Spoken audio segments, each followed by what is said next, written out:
You think I want to talk about being manipulated? Because it makes me feel stupid. It makes me feel shameful. And even though I was a child, it makes me feel like sometimes it was still my fault.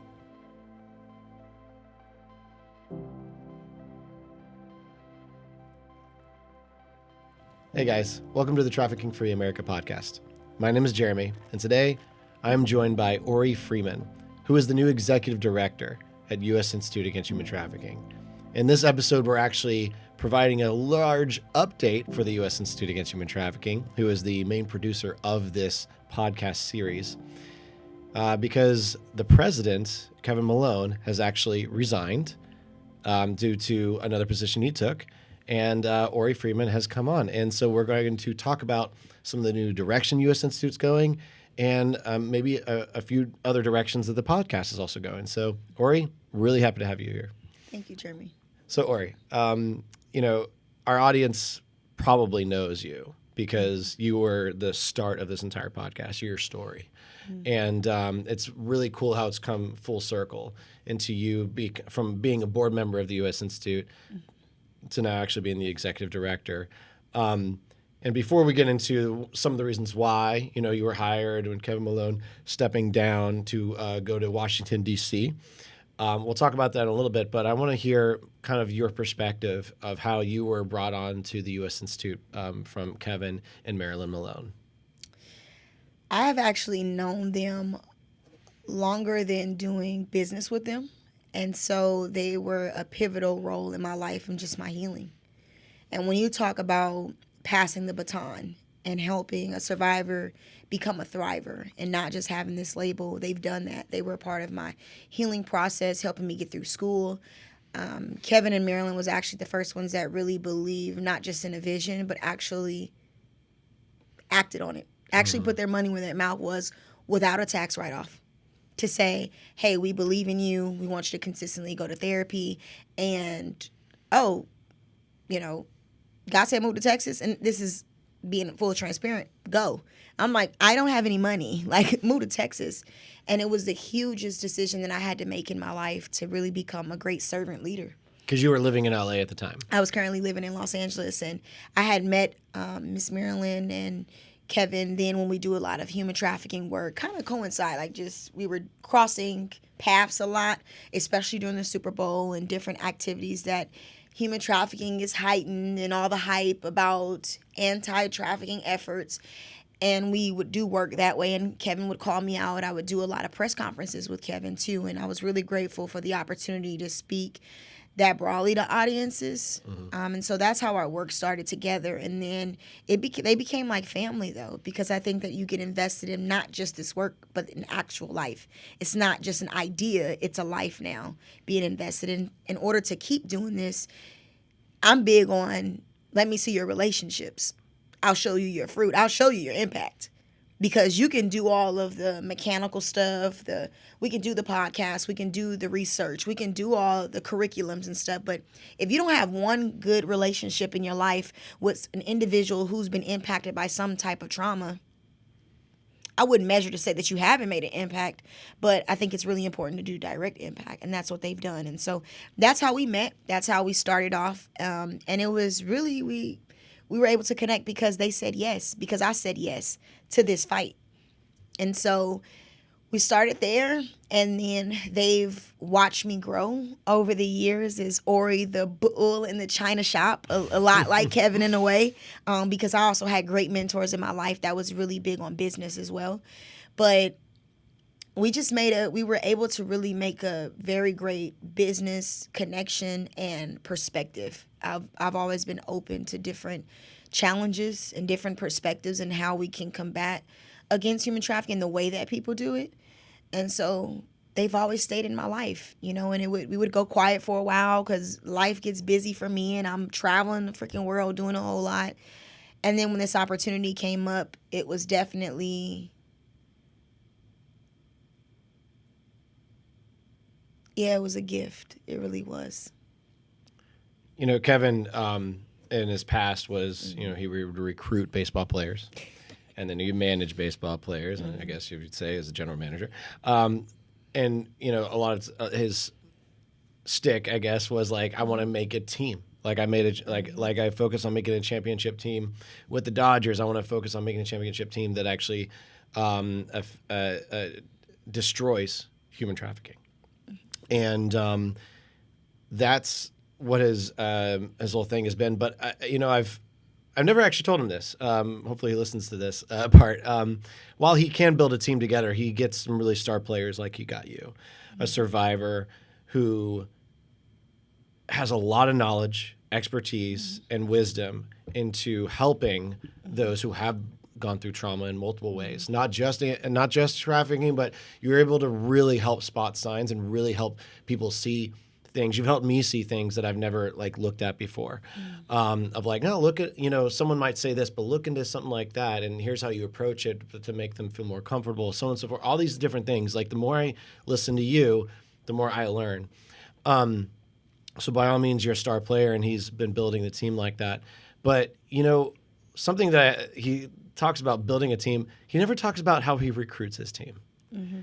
And something that the U.S. Institute has been doing for a while is recruiting people to join the fight to end human trafficking. Because I think for a long time, I don't know, over the last decade, because you've been part of this for probably, I don't know if you say you've been in the fight for a decade, but you've definitely been,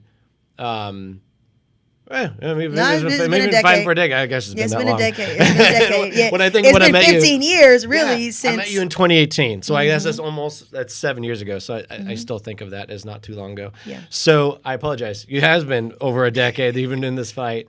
And I completely lost my train of thought. Because you was thinking about the time frame. Right? So, I joined this, almost a decade ago, and trying to help and being like, oh my gosh, this is a thing we need to all be a part of. And I never viewed it that way beforehand. And I think a lot of people did not view human trafficking as something we can do anything about. It's the only people that can do anything about this is law enforcement and foreign affairs and all, government. It was a big problem that only big people could take care of at the end of the day. And we didn't look at the intricacies of what causes human trafficking and how it actually affects us in our backyard, in a sense. And I believe that the U.S. Institute has brought that forward over the last 8, 9, 10 years to say, hey, it's in our backyard, we can do something about it. So I commend him for doing a really good job up until this point. And I believe it was a good timing and a good opportunity for him to take a step back from the U.S. Institute as president. It's not like he's peace out, guys. Yeah. He was given an opportunity with HHS in Washington, D.C. And I wanted to just roll a quick clip. He and I had a conversation just a few months ago, right after, or is it right before, right after he took the position, and said, hey, let me just share with everyone what's going on. And so we're going to roll that clip for you just real quick. I've humbly and feel honored to be in a position now to be involved in fighting human trafficking with the federal government, with President Trump's new administration. It appears that I'm going to have a position with Health and Human Services under Robert F. Kennedy's guidance and leadership, where I will, for the HHS, Health and Human Services, be senior advisor for human trafficking, which means that of all the efforts that they're doing, all the work that they're doing in HHS, that anything that touches or is connected to human trafficking, I will be a part of the discussion or part of the plan or the approach. And what I believe I'm going to try to do, and I believe I'll be allowed to do, is kind of bring a collaboration, a greater level of communication between all the departments that have something to do with human trafficking. Oree Freeman, a trafficking survivor that was trafficked from the ages of 12 to 15, that's part of the U.S. Institute's Against Human Trafficking's board, will take a more important role, probably come on and do maybe program director, but basically kind of lead the charge as a traffic survivor on what we need to do to have the greatest impact. So I've always leaned on her. She's become a friend for a bunch of years, and she's been through it. She understands the challenges. She's very smart, tremendously articulate. I love her, and I think she will be an amazing lady to lead us forward and to go in the direction that God wants us to go. She's in tune with what the Lord wants. She's seeking the Lord's will, and she's a lady of God that I think will move us to where God wants us to go. So, Oree, with you coming in as a new executive director, where are we going to see the U.S. Institute go from here? You mentioned something earlier that I'm the lady, the woman, the chick that I get these moments sometimes where I have these like revelations for sure in the moment.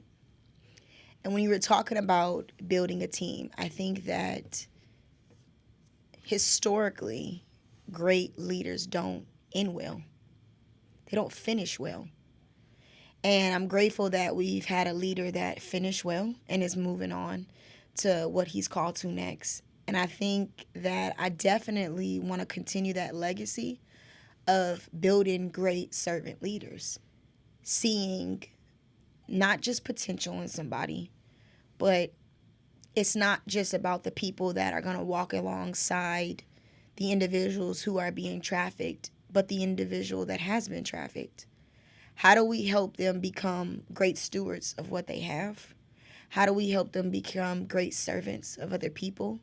How do we help them lead well, not just in other people's life, but in their own life? I definitely am going to take the Institute and with the team and with collaboration to really make those investments directly to specific players that might need a little bit more help. And when I say that is, what leaders are currently active right now that need a platform, that needs to come on the podcast and share their heart and share their expertise and talk about some of the barriers and the gaps, or what do we need still today? What are we missing? What could we do?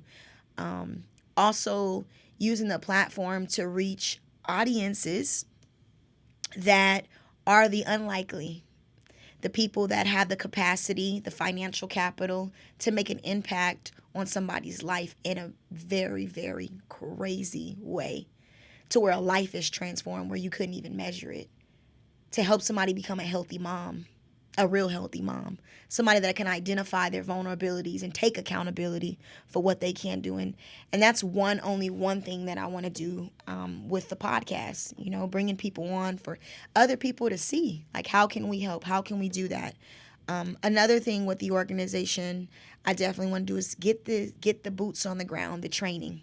What we're going to see with different podcasts is we're going to have a counselor come on, and she's going to talk about some of the limitations and the gaps of the services that are provided to counselors, to teachers. There's not enough training. We have great curriculums out there. There are people doing great things, but it's not a lot of direct contact. And I don't want this institution to just be virtual. This is boots on the ground. We knocking at your door. We coming into your office, and we're going to walk alongside you. How can I help you finish well? Even if you're a social worker, if you are a case manager, if you're an executive director, how can I help you finish well? So that way, when we're serving people, we're at our 100% exceptional best. We're amazing. And I'm not saying being perfect, but when we lay down at night, we know that we are living, we're serving with integrity, we're serving with humility, we're serving out of being more whole and not empty. I want to definitely see that. I want to see this podcast go in that direction of giving a platform to voices. And then I want to also bring the boots on the ground with training. I want to bring the training directly to you all, directly to the people. And being able to come in person and not only share my professional experience, but also my personal experience. I'm an open book. What all that I've been through and what God has got me through. It's a testament to amazing people that were unlikely relationships that transformed my life. My relationship with Kevin and Marilyn is an unlikely relationship. You could have never told a girl that was born and raised in South Central LA, in the projects, in and out of a hood, that a man of the Dodgers and his wife would help me get through college, to be getting my master's degree, to believe in a vision that I had a voice to see potential and to say, that's going to be a star player. Ultimately for the kingdom, but ultimately for the people and every other young girl and young adult and woman out there. And so those are the two directions now. We want to continue to support individuals and even the abolitionist program. Like, I want to get people boots on the ground. Like, you can truly, truly make a difference. When we talk on the podcast, we're going to talk about how your children can make a difference. How do we teach them how to be great leaders? By challenging their friends to say, hey, we don't love like that. That's not how my family loves. I don't think that's healthy. So those are two shifts that are becoming. It's not going to change our mission for what we want to do. It's not going to change our audience, but we want to reach more. We definitely do. And make a bigger impact, educate more. Why do you believe it's extremely important? Obviously, we talked about this, but I want to hear from you. Why do you believe it's extremely important for education first about human trafficking and action after that?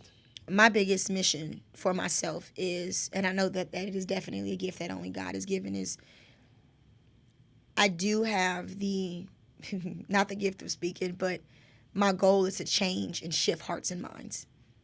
And the reality is we all come with some type of pre-bias. We all come with some type of experience, some type of pain that dilutes, perverts, or give a heart posture towards. We all have it in some sort of area. It doesn't have to be in human trafficking. Mine could be in men, in unhealthy relationships that I've had, that I have to learn now through my engagement. Someone's going to be my husband, right? We all have our stuff. But I believe that a lot of times... Congratulations on that, by the way. Hey, man, it's a process, too. Even with that, that's a training in itself. How do you help survivors love well and not bring their trauma into a healthy marriage? Because even that, the divorce rates are high. Yeah. It's high. But I believe that education is important because a lot of people don't know. They just don't know. Even when I've worked over the last 10 years, working with law enforcement, they just don't know. That's not what they were trained on. Mm-hmm. That's not how they're trained to even survive out there. Well, help us understand. How were they trained? If not, okay, how were they trained and how were they supposed to be trained? So 15 years ago, this is like a legitimate thing. 15 years ago from this point, even if it's like 16, let's say, there was no talk about human trafficking. There was no language to human trafficking. There was no commercial sexual exploitation of children. Kids are not for sale. No. 15 years ago, we were being charged with prostitution. At 15, 14, 13, 12, 11 years old. Kids were being incarcerated. Women were being locked up for prostitution for being a victim. There was no federal laws in place. There was nothing to protect someone who was being exploited. We didn't even have the word of exploitation. And so... Was it they knew what human trafficking was, but they didn't associate it with that? Like they separated the two? We just weren't educated. We didn't understand that. I mean, at that time, I truly believe, and even just legislatively, think of the mind frame of you have a 15-year-old kid who, by law, historically, in the nation, we have declared if there is an act of sex for an exchange, it is prostitution. Or it's solicitation in the act of. So now, flash forward, you have years and generations, I mean, biblically too, right? Like you have all generations and generations of what this exchange looks like. Nobody knew the psychological effects. Nobody knew the life of what we call of trafficking, the fact that I have a pimp, a controlled pimp, or a controlled perpetrator, whether it is a family member, whether that's a gang, whether that is a boyfriend, whether it's force, fraud, or coercion. Somebody is transporting, somebody is coercing me, somebody is manipulating me. Let's use those type of words. And then I don't even keep the money. So I think that we had a different lens, and they didn't know. Not just law enforcement, legislators, social workers didn't know. At one point, my own mentor said, I literally thought 16-year-old girls is like, this is what they want to do. Now, the logic behind that, you can say, no, there's no possible way. Like, why would you think that? Because sometimes you see a porcupine. You don't see a sweet little panda bear. Like, at the time, you see a porcupine that's telling you, flicking you off and telling you to F off and all these, excuse my language, but you don't see that. You don't see victim. Right. You see false confidence. You see false I'm secure in where I am and this is what I want to do. That's who I was at 15 years old talking to Jim Carson, who was a mentor. This is what I wanted to do. This is what I wanted to do for my life. And he said, so you're telling me at 11 years old, you wanted to trade sex for money. You wanted to be violated. You wanted to give somebody oral sex at 11 years old. That's what you're telling me. And I wept. Here I am at 15 years old and didn't even know what the word victim was. So if I didn't know that, think about that. If I didn't know that, if the women, children, men didn't know that, what would make us think that workers knew that? Now, an innate feeling is to think that something's wrong, because what I will say is it hasn't just been 15 years ago that services have been provided. There are people like Vanita Carter. There are people that Audrey Morris who've been doing this work longer than 15 years, getting girls off the street corners and bringing them into their homes. People like Rachel Lloyd, people like Leah, people like Josie, people that have been doing this work long before there was terminology, long before there were services. So this is just like pre-educated. Like, hey, this isn't prostitution. This is human trafficking. This is child sex trafficking. This is exploitation. And so I even have my mother, my biological mother in her 50s, who took a long time, just a couple years ago. She was like, I wasn't a victim. I'm like, Mom, you were a victim. No, I wasn't. I chose it. Till finally now, literally this recent past time when she was here, say, you know what, baby, I really been thinking about that. Like, that person did exploit me. They did take advantage of me at 14 years old. So that's if the victim and someone that had experienced didn't even know they were a victim, how can we have expected people to identify something, call it something without education? And so now what we can say is that the human heart, why didn't anybody say something? Why wouldn't there be resources? But we're figuring it out. But I think it's only been 15, 16 years. That's a short amount of time. It feels like a long time, but we've made a lot of progress. And the progress seems like it was, okay, how you would separate choice from abduction. Mm-hmm. It seemed like the only reason why, or the only case that would cause human trafficking is abduction. Mm-hmm.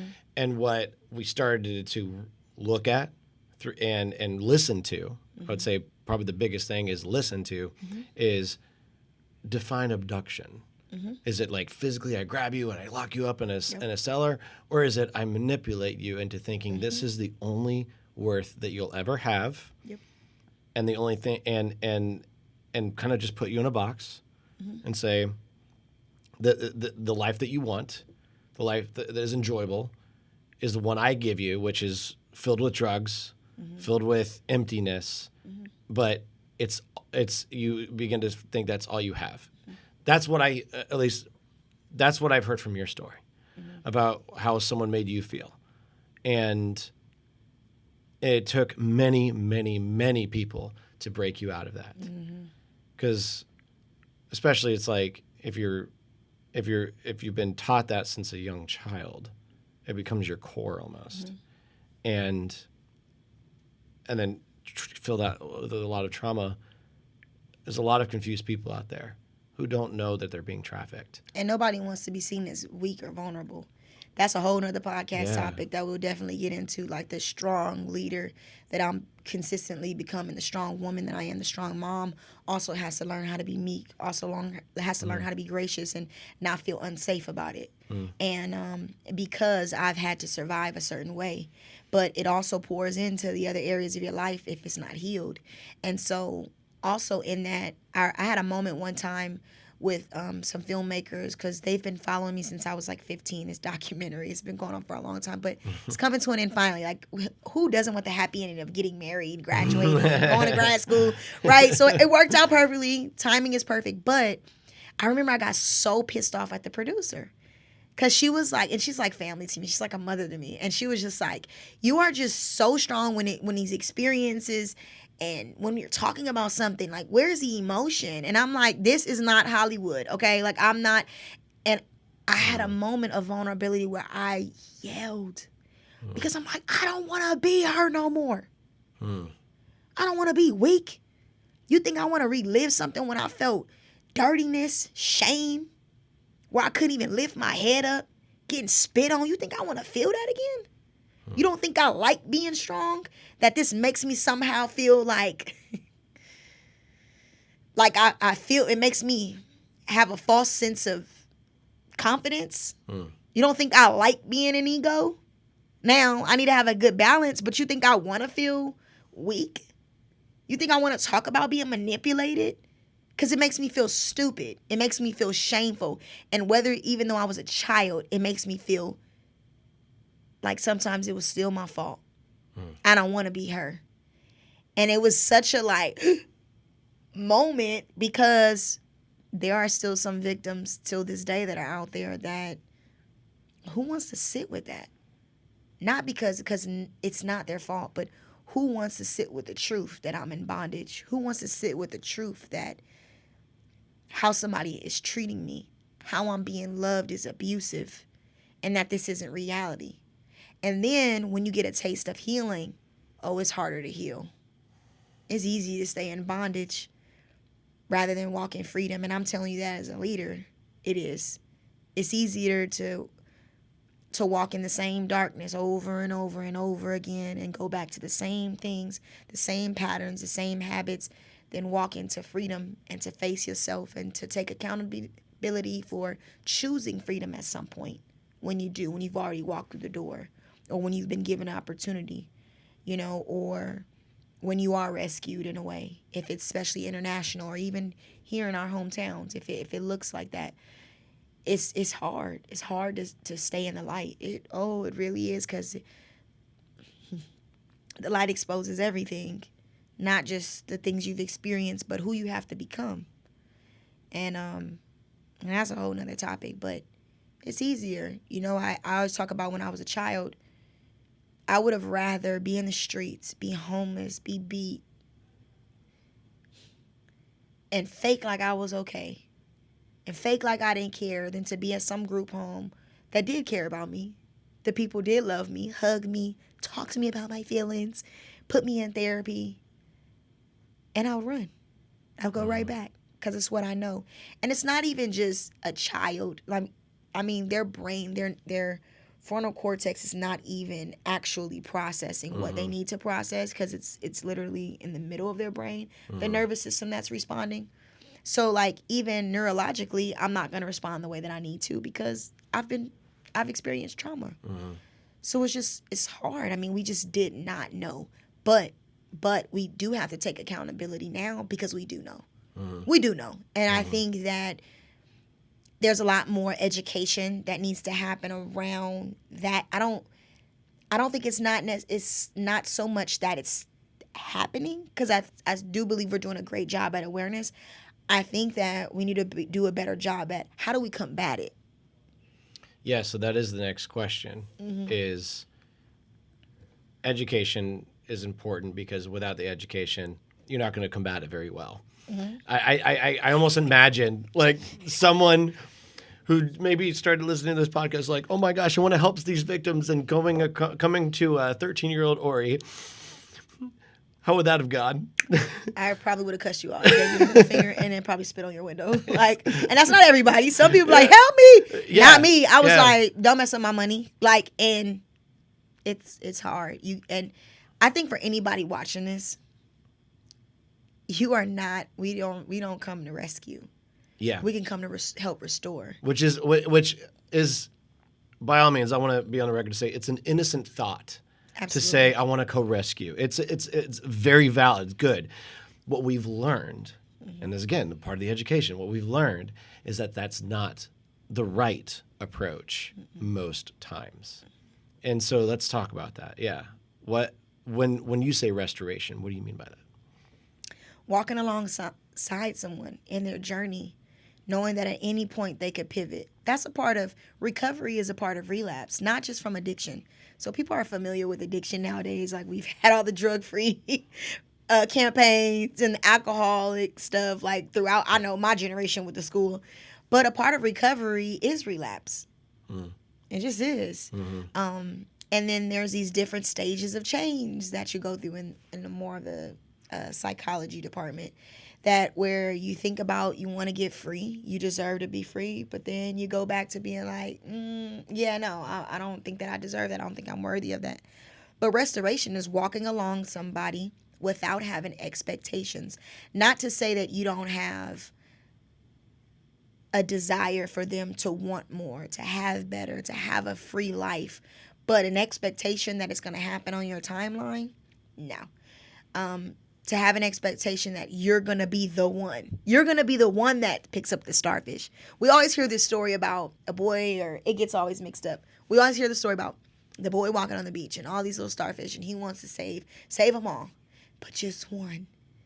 For you to even be like, I want to be that one, is a little like, it's innocent, but it's also maybe you're the person teaching someone how to be that one. Yeah, what I was just going to say was everyone who invested into your life, your one life. Now, obviously, every life is important, but in the grand world that we look at the ROI, like how much money and time did we spend on one person's life? We don't have time for that. Like that is the world we live in.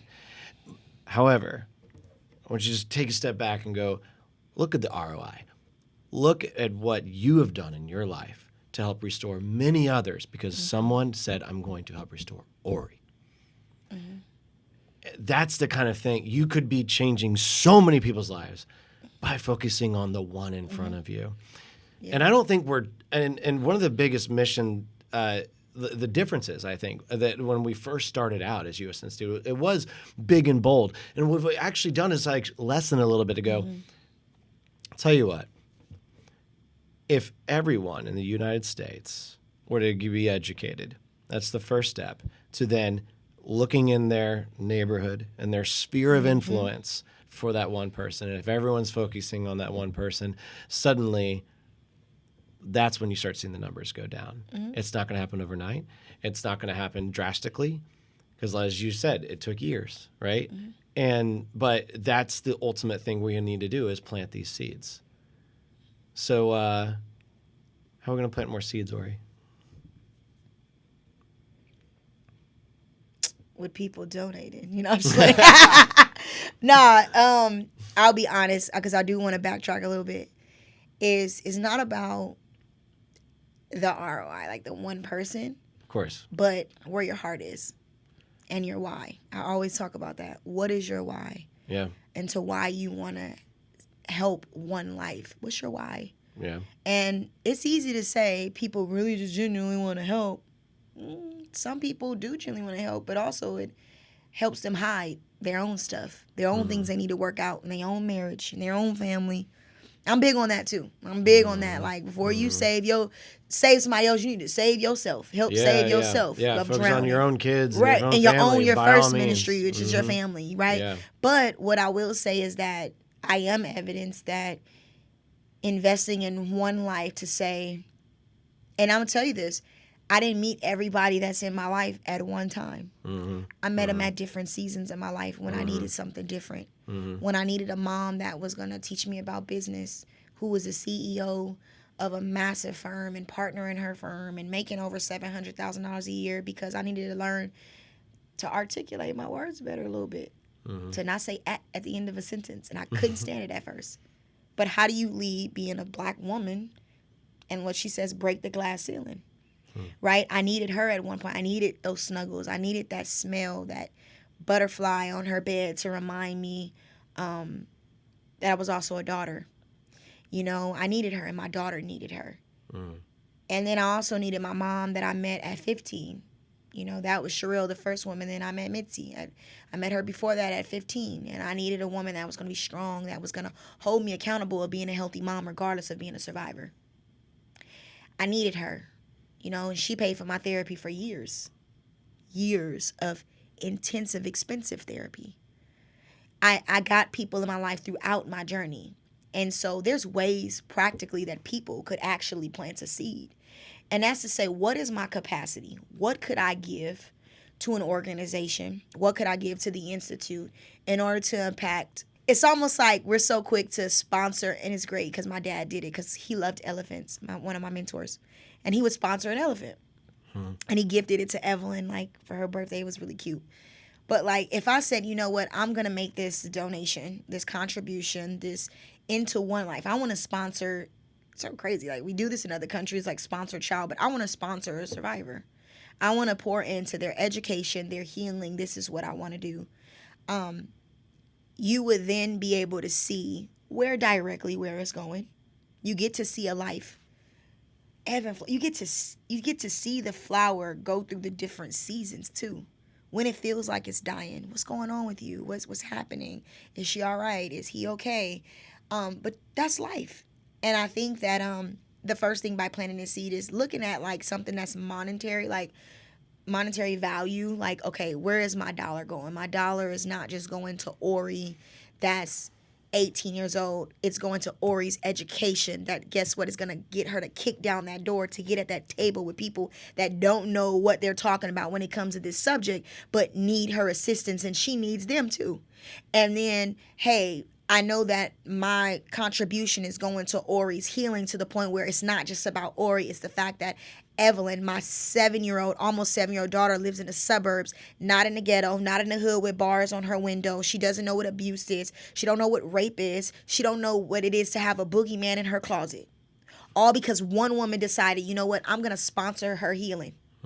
So that I could be wholer for my child, for the next generation. That's how you do it. And so that's how you plant a seed. You say, this is what I have the capacity to do. Whether it's to teach, whether it's to say, you know what, I'm a teacher, and I'm going to go all in when it comes to making sure I teach my students not only what human trafficking is, but how do we fight this? How do I teach them to become abolitionists?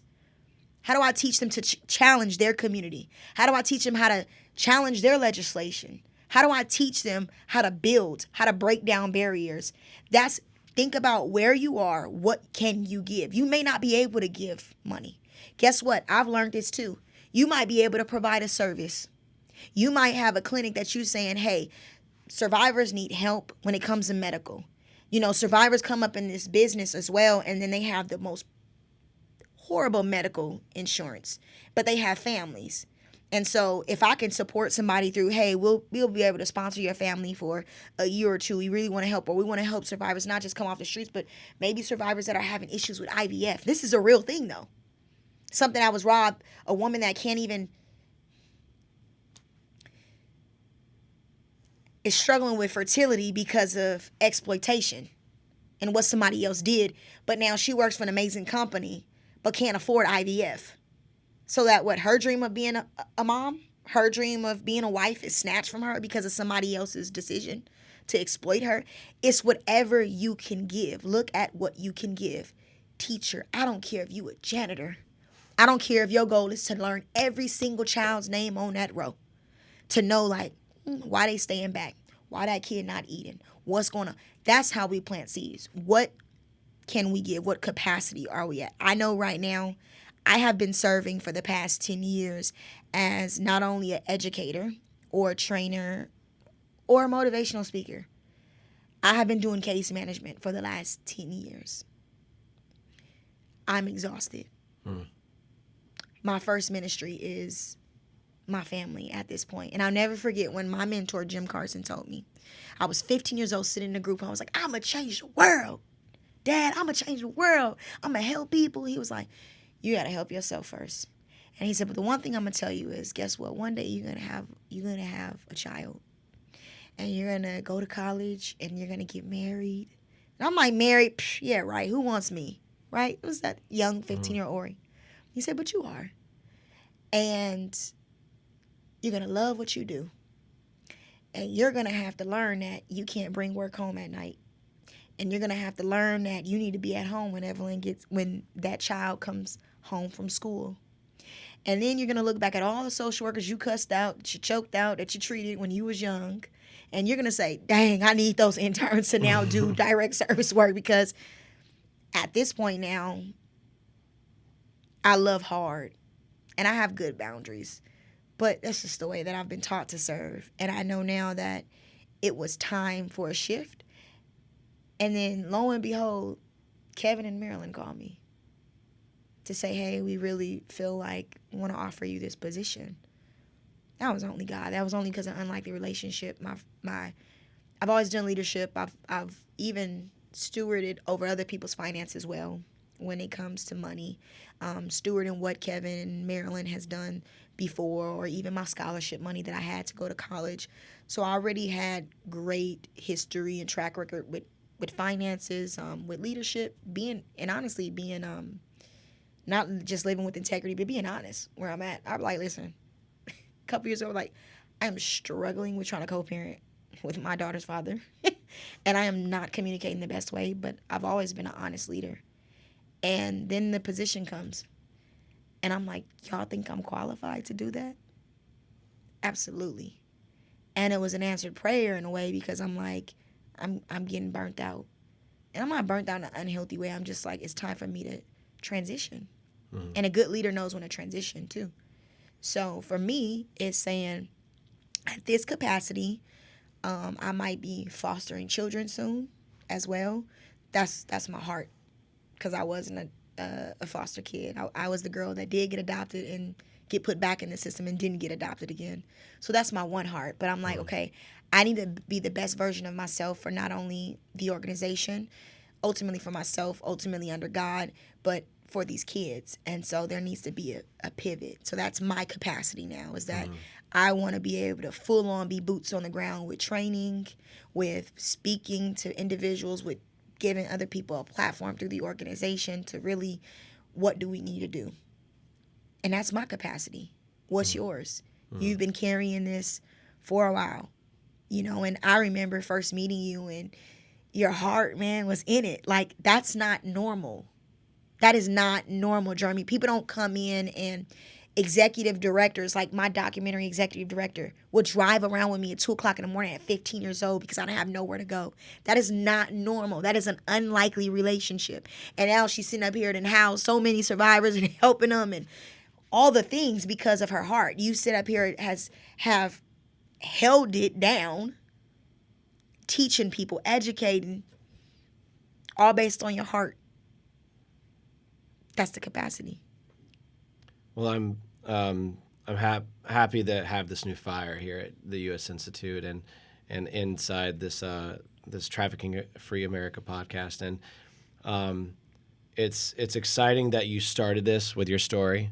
It was my first episode that I got to share, help put your story together, and it greatly did change me over these last few years, and has put and remains a huge passion of mine to help the vulnerable, help the traumatized, help those who might be at risk to falling into lies, which is that you are this is your worth, fill in the blank. And their worth is in Jesus, a child of God. Mm-hmm. And that's what I want them to know, to feel, and to hear. And I know I can't do it alone. Mm-hmm. And so what I've been doing here is pleading to everyone by making content and saying, if you're hearing this, can you please help me do this? I'm not asking you to put your boots on and go save children over in at the border and do all this stuff. Look, there's a time and a place for everything. Mm-hmm. And there's many different departments and gifts and people to help do many, many things. But right now, we just need everyone doing something. When we say doing something, it's getting educated. That's the easiest thing to do. It's like if you won't get educated, that's your heart. Mm-hmm. Then it's to get engaged. And engaged is done in many different ways. Again, are you someone who can give financially? Are you someone who can give time? I'm giving time to just make content, right? Absolutely. I'm giving time to have conversations with people that I never had before. I'm learning, right? And having those conversations, engaged in that way, to be ready for any moment that I can plant a seed in someone's life. It was just the other day. My wife and I were driving down the road, and we saw someone that looked like they were in distress. Now, come to find out, everything was okay. And we didn't have to do anything drastic or call anybody, but right away my instincts kicked in. Now, if I was alone, I would have called somebody or done something. It was like, hey, there's a lady who looks like she's in distress. I'm not going to go by myself. That's training number one. Training number two, but I had my wife with me, so the training number two was I'm going to pull around to where she sees you and not me, like, or not like, sorry, I should say sees me but not in a threatening way. She sees you so you can be the one to talk to her, and we were getting ready for that.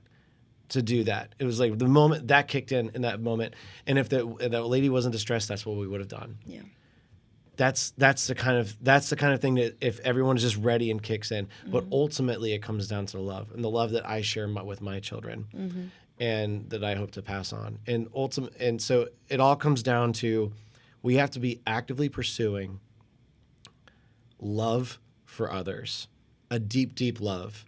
A forgiving love, the same love that Christ shows us, that when someone spits in our face, we're ready to know what to do. Or don't show up.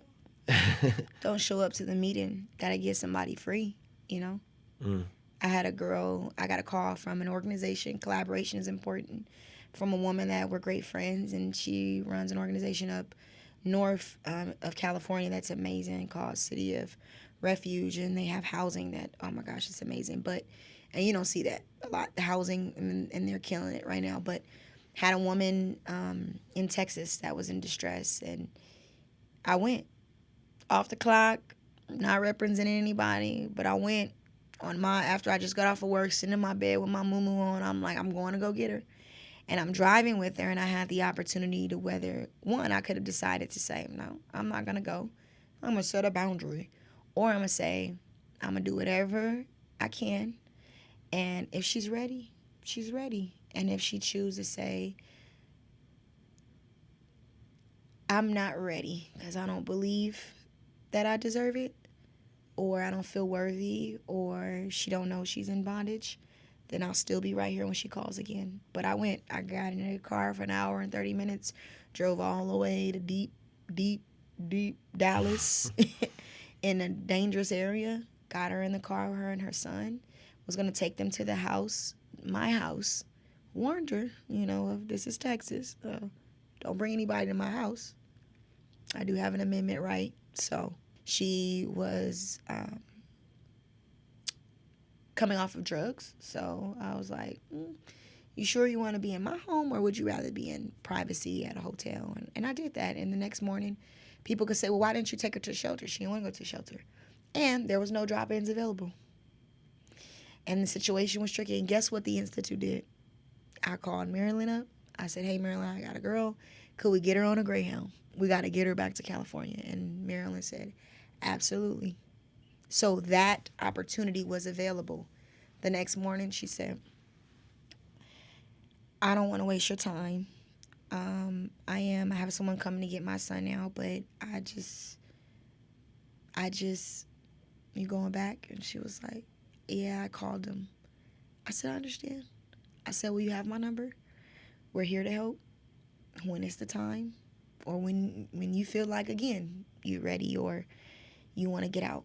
We're here. And I said, thank you for calling me, though, and telling me you were leaving. That's big of you to take accountability to say, I'm not just going to run off on the room. I'm going to leave. So that's what I did. Yeah, that's simple. And might send her a text here and there. Hey, thinking of you. And you just leave it open. Kind of like how God has called us to disciple. And it's one of the reasons why we believe this message belongs in the church, because there's a lot of hurting people, and I think there's a lot of people that close doors because they think that's how you show them, and people need to listen more to you because you have given great insight on how to share truth while keeping the door open, and that's a strategy, and I'm excited for you to really help teach our audience more about that. And Oree's going to be on podcasts a lot more. And I'm probably going to be on them a lot less. And I'm extremely thankful for that because I'm good at making content. I'm good at editing the content, getting it out. But we need to hear more from you, from someone with a lot more wisdom in this fight to teach me as well. And I'm excited for the future of this podcast and the future of the organization. I'm grateful to have you come on and be part of this. And if you are tuning in for the first time in a long time, first time ever, or maybe you've been with us all along, what we need from you right now is to go become an abolitionist supporter. What that ultimately is just a monthly donor of like $15 a month. And the reason why we need that money is to help create more content. I don't know if you know this or caught on to this, but we're making this right now in Tampa. And Oree came, she had to go to Miami, and then she came over to Tampa, and then she's going, like, you've basically been up for like 48 hours. And what she has to travel, has to do many things, have to talk to many people. All this takes time and funds and many things to get everything coordinated together to educate the public. And so we don't only need you sharing this and listening to it to become educated and to share with others, but we need your help to continue it going. And we're not asking for a lot. That's why we made the number so small. $15 a month is like nothing now. But if everyone does it, we have 29,000 followers currently on Facebook, and if everyone just gave, a few bucks a month, we could be sharing this message a lot more and making a lot larger of an impact. And our goal is to ultimately do that to help other organizations, because as you get recruited into the fight, you'll find a direct service organization that your gifts line up perfectly with as you're living in, Idaho. I'm just going to try to think of a random place outside of Florida, Dallas, and California. But that's what we're trying to do, is that this is not our fight. Something that, or you shared a couple of years ago in a podcast with Kevin, is something that you wish organizations would do more often, is niche down, to be like, this is our gift. And if we do this really strong, it can help the other organization who does this strong over here, rather than just trying to be like this vanilla organization. And that's what we're trying to do, is we're niching down to say, it's time to recruit and create a team of anti-traffickers around the globe, around the U.S., to say this is a trafficking-free zone, trafficking-free America. And I'm really excited to have you lead the fight.